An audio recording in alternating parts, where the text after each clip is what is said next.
ආයිබෝවන් සුබ දවසක් හැමෝටම.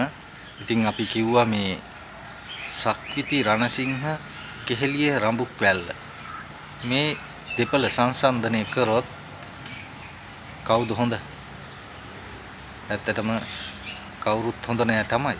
නමුත් හැබැයි සක්විති රණසිංහ ගෙන් අපිට සමාජයට ඉගෙන ගන්න පාඩමක් තියෙනවා. ඔහු හොඳ ආදර්ශයක් දෙනවා. කෙහෙලිය රඹුක් වැල්ල එහෙමද? කෙහෙලිය රඹුක් වැල්ල එදා සහ අද රූපයක් සංසන්දනය කරොත් ඔබට දකින්න පුළුවන් කොයි වගේ කෙනෙක්ද? ඒ තිබ්බ ප්‍රතාපවත් කලෙලි වෙච්ච මූණ දැන් දකින්න පුළුවන්ද? කල පව් පළ දෙනවා කියන්නේ ඒ වගේ කතාවක්. දිත්ත ධම්ම වේදිනිය කර්මී කියලා සමහරු කියනවා.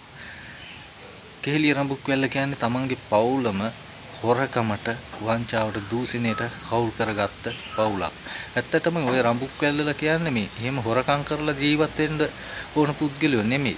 මං හිතන්නේ මේ ශ්‍රී වික්‍රම රාජසිංහ පරම්පරාවේ පැත්තේ ඒ කාලේ ඉඳලා ඒ රාජ ඉංග්‍රීසි කාලේ ඉඳලා රඹුක් වැල්ල පරම්පරාව ඊටත් එහා ඇති.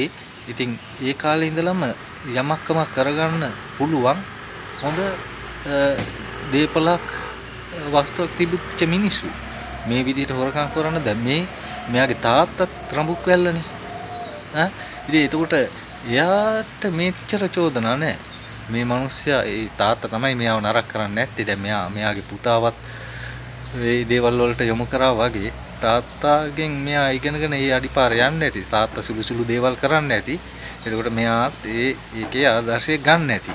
ඒ අනුව තමයි ඔය බෙහෙත් ඒ කියන්නේ ප්‍රමිතියෙන් තොර බෙහෙත් බාල බෙහෙත් ගෙන්නලා බෙහෙත් කියන්නේ ඒවට බෙහෙත් කියන්න බෑ. මිනිස්සු මැරෙන බෙහෙත්නේ.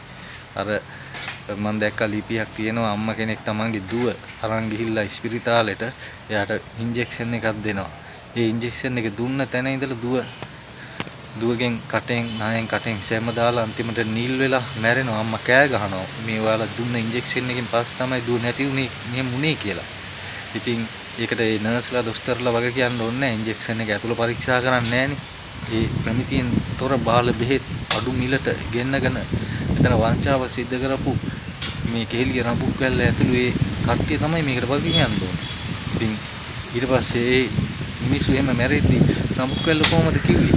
එයා කිව්වේ හැම ඉස්පිරිතාලයකටම එන හැම ලෙඩෙක්ම ආපහු යහතින් යන්නේ නැහැ. ඒකට තමයි ඉස්පිරිතාලේ ඉස්සරහා මල් ශාලාවක් තියෙන්නේ කියලා. ඉතින් ඒ වගේ කතාවක් කියන්න පුළුවන්ද සෞඛ්‍ය ඇමති කෙනෙක්ට? ඊටත් ඒ වගේ වෙලාවක ඒ වගේම තමන් හදවතින් තමන්ගේ හෘද සාක්ෂිය දන්නවා ප්‍රමිතියෙන් තොර බාල බෙහෙත් ගෙන්නලා තියෙන කියලා. එහෙම තත්වයක් ඇතුලේ. ඉතින් මේ මිනිස්සු නම් වෙන්න බෑනේ. ඒකට තමන්ගේ පුතා අන්න දැන් එයා පුතා ලොකු වංචාවක් කරලා කාර්ය මණ්ඩලය 15කගේ නම් දාලා ඒගොල්ලන්ගේ පඩි විදියට සල්ලි අරගෙන ඒවා පෞද්ගලික පරිහරණයටත් අරගෙන දේශපාලන කටයුතු වලටත් යොදලා.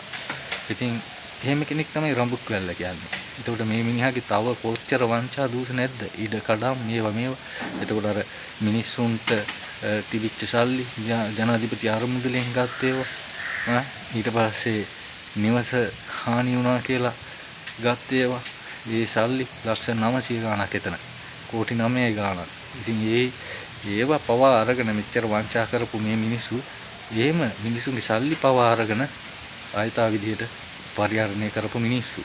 ඉතින් එහෙම මිනිහෙක් තමයි රඹුක් වැල්ල කියන්නේ. හැබැයි සක්විති රණසිංහ කොහමද? එයාට අන්න ඊයේ එයාගේ 2006 කරපු නීත්‍යානුකූල නොවන මේ මූල්‍ය සමාගම හරහා කෝටි 16කට වැඩි මුදලක් ජනතාවගෙන් අරගෙන ඒක තමන්ගේ පරිහරණයට අරගෙන ඒක වියදම් වෙලා මිනිසුන්ට ආපහු දෙන්න බැරි වුණා.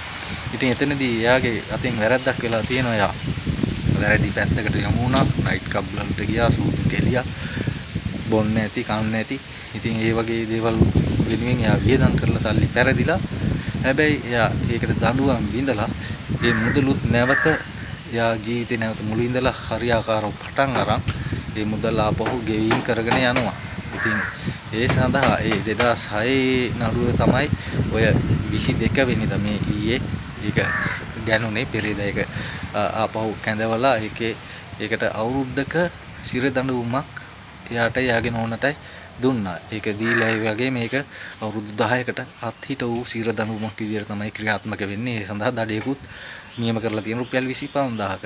ඉතින් ඒක දිහා බලපුවාම සක්විති රණසිංහගේ මේ සමාජයට ඉතාම හොඳ පාඩමක් ඉගෙන ගන්න තියෙනවා. එයා වැරදි කරලා වැරදි හදාගෙන හොඳ මිනිහෙක් විදියට සමාජයට ඇවිල්ලා සමාජයේ තරුණ තරුණියන් හරි මාර්ගයට ගන්න ආදර්ශයක් වෙන්නන ගමන් යම් කිසි ඉගැන්වීමකුත් කරනවා. ඉංග්‍රීසි ක්ලාස් කරලා තමයි දැන් සල්ලි හොයන්නේ. හොයලා තමන් ඒ ගත්ත මුදල් ආපහු ලක්ෂ 50 ගානේ අවුරුද්දකට ලක්ෂ 50 ගානේ මම දන්න විදිහට අවුරුද්දකට ලක්ෂ 50 ගානේ ආපහු ගෙවමින් ඉන්නවා.